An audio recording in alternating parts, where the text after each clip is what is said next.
বেশ কিছুদিন আগে আমাদের কাশিয়ানী বাজারের ডি কাচ্চি ভাই নিয়ে আমি একটা ভিডিও আপলোড করছিলাম এবং তোমরা তাতে অনেকেই কমেন্ট করছিলা যে এখানের খাসির কাচ্চি বিরিয়ানিটা একবার ট্রাই করার জন্য। তো তার জন্যই আজকে চলে গেছিলাম আমাদের কাশিয়ানী বাজারের ডি কাচ্চি ভাইতে ইফতার করার জন্য এবং ইফতারিতে খাসির মাংসের কাচ্চি বিরিয়ানিটা ট্রাই করার জন্য। তো আমাদের কাশিয়ানীর ডি কাচ্চি ভাইতে তোমরা ইফতারি হিসাবে কি কি পেতে পারো, কেমন সুযোগ সুবিধা আছে এবং প্রাইসটা কেমন পড়বে, আজকে তোমাদের এটাই বলবো।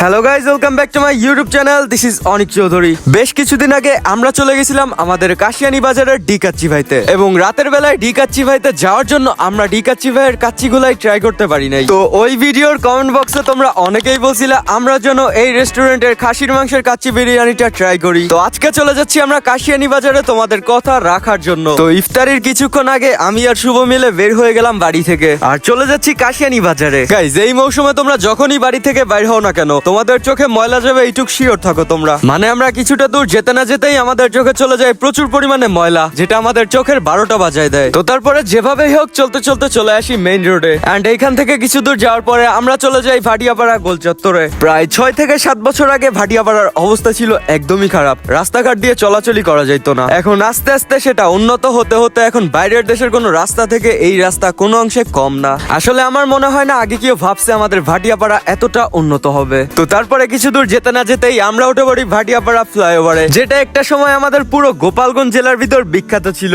এবং দূর দূরান্ত থেকে মানুষ এখানে ঘোরার জন্য আসতো। এন্ড আমি যতদূর জানি এখনো মানুষ ঈদের সময় এখানে ঘোরার জন্য আসে। তবে এখানে আগে প্রতি শুক্রবার এবং শনিবার মানুষের উপরে পড়া ভিড় পড়তো এবং অনেক দোকানপাটিও এখানে উঠতো, বাট এখন আর সেগুলো দেখা যায় না। সময়ের সাথে সাথে এই জায়গাটাও পূরণ হয়ে গেছে আর এখন এখানে মানুষ ঘুরতে আসে না তেমন। তো তারপর এখান থেকে হালকা একটু সামনে যাওয়ার পর আমরা দেখতে পারি কাশিয়ানী সরকারি technical school and college. And I think এখানের 2-3 জন হলেও আমার ভিডিও দেখবা তোমরা, তো তোমরা একটু কমেন্ট করে দিও। তো তারপরে আমরা এভাবেই চলে আসি কাশিয়ানী বাজারে এবং আস্তে আস্তে ভিতরে ঢুকতে থাকি। তো তোমরা যদি এখন সামনে ডান পাশের দিকে তাকাও তাহলে তোমরা দেখতে পারবা আমাদের উপজেলা পরিষদ কমপ্লেক্স এবং তারপর একটু সামনে যাওয়ার পরে আমরা দেখতে পারি ডি কাচ্চি ভাই। নেমটা দেখলেই তো বোঝা যায় একটা খানদানি ব্যাপার স্যাপার। তো এখন আমি তোমাদের বলি টুইস্ট, এখন আমরা এর ভিতরে ঢুকবো না বিকজ ইফতারের এখনো অনেক টাইম বাকি আছে, প্রায় 1 ঘন্টা।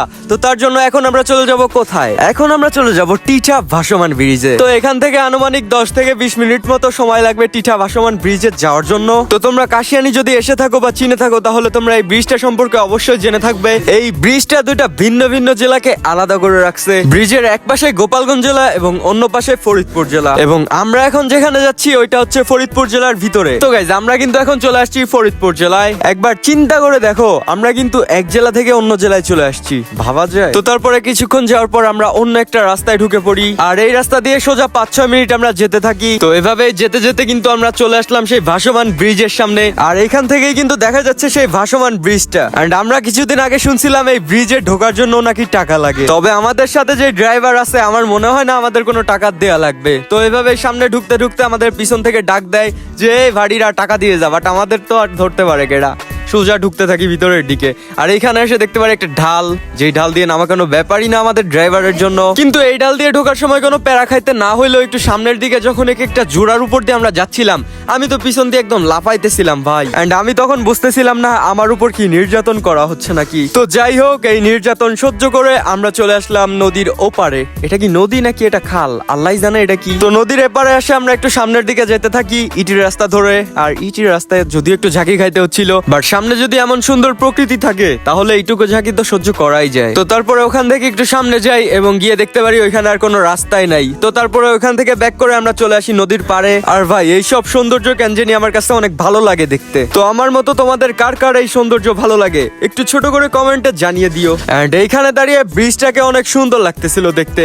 এন্ড যখন একটু জুম বাড়ি দেই তাহলে তো আর কোনো কথাই নাই, একদম ক্লিয়ার ভাবে দেখা যাচ্ছিল ব্রিজটাকে। এন্ড তোমাদের একটা কথা জানিয়ে রাখি, এই ব্রিজটা কিন্তু পুরাই ভাসমান ব্রিজ। এর নিচে ড্রাম দিয়ে দিয়ে এটাকে ভাসিয়ে রাখা হয়েছে, এর নিচে একটাও পিলার অথবা বাঁশ খুঁটি কিছুই নাই। তো তারপরে দেখি প্রায় ইফতারের সময় হয়ে গেছে, তো তখনই রওনা দিয়ে দেই কাশিয়ানী বাজারে যাওয়ার জন্য। তো এখন তোমরা একবার চিন্তা করে দেখো, এখন আমাদের এক জেলা থেকে আরেক জেলায় যেতে হবে, ফরিদপুর জেলা থেকে গোপালগঞ্জ জেলায়। কত বড় একটা জার্নি, বাট এটা যেতে 10 মিনিট সময়ও লাগবে না। তো তারপরে আবারও একবার ঝাঁকি খেয়ে খেয়ে নদীর এপার থেকে ওপারে চলে যাই এবং রওনা দিয়ে দেই কাশিয়ানী বাজারে যাওয়ার জন্য। তো তারপরে এখান থেকে ঘটে যায় আমাদের সাথে খুবই ভয়ঙ্কর একটা ব্যাপার। এখান থেকে মোড় ঘোরার সময় সামনে থেকে একটা অটো চলে আসে কোনো প্রকার হরেন না দিয়ে, এন্ড আল্লাহর অশেষ রহমতে এখান থেকে আমরা কোনো প্রকার ক্ষয়ক্ষতি ছাড়াই বেঁচে ফিরছি। তো তারপরে ওখান থেকে আমরা চলে আসি কাশিয়ানী এবং এখান থেকে চলে যাই কাশিয়ানী থানা মাঠের সামনে। তো তারপরে আমরা যখন টাইমটা দেখি তারপরে দেখতে পারি আরো অনেকক্ষণ টাইম বাকি আছে, প্রায় 20 মিনিটের মতো। তো তারপরে আমরা আমাদের কাশিয়ানী বাজারের থানা মাঠে একটু ঘোরাঘুরি করি এবং ঘোরাঘুরি শেষে এখান থেকে আমরা বাইর হয়ে যাই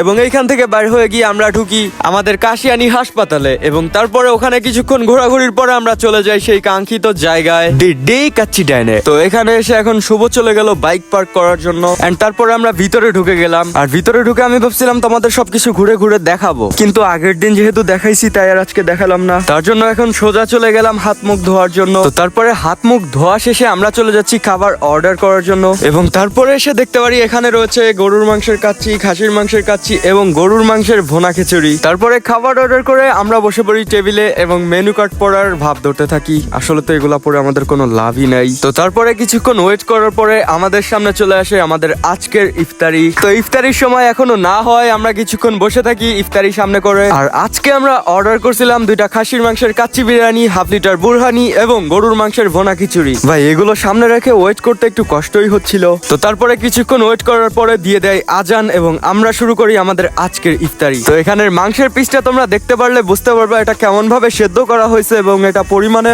অনেক বড়। তো তারপরে আমরা আস্তে আস্তে খাওয়া দাওয়া শুরু করি আর এইখানের খাবারের টেস্ট যথেষ্ট ভালো। আর এর ভিতরেই আমাদেরকে দিয়ে দেওয়া হয় গরুর মাংসের ভুনা খিচুড়ি। তো তারপরে আমরা এটাও খাওয়া শুরু করলাম আর এটার টেস্টও যথেষ্ট ভালো ছিল। আর আমার মনে হয় তোমার বাড়ি যদি কাশিয়ানির ভিতরে হয়ে থাকে তাহলে তোমার একবার এই খাবারটা ট্রাই করা উচিত। আশা করি তোমাদের ভালোই লাগবে। তো তারপরে আমাদের সাথে ঘটে যায় একটা মজার ব্যাপার, আমরা বাড়ি আসার সময় আমাদের বাইকের তেল শেষ হয়ে যায়। তো তারপরে আমরা ব্যাক করি তেল ভরার জন্য এবং তেল ভরে আবার আমরা বাড়ি ব্যাক করি। তো গাইস দেখা হবে তোমাদের সাথে নেক্সট ব্লগে। ততক্ষণের জন্য সবাই ভালো থাকবা, সুস্থ থাকবা, আল্লাহ হাফেজ।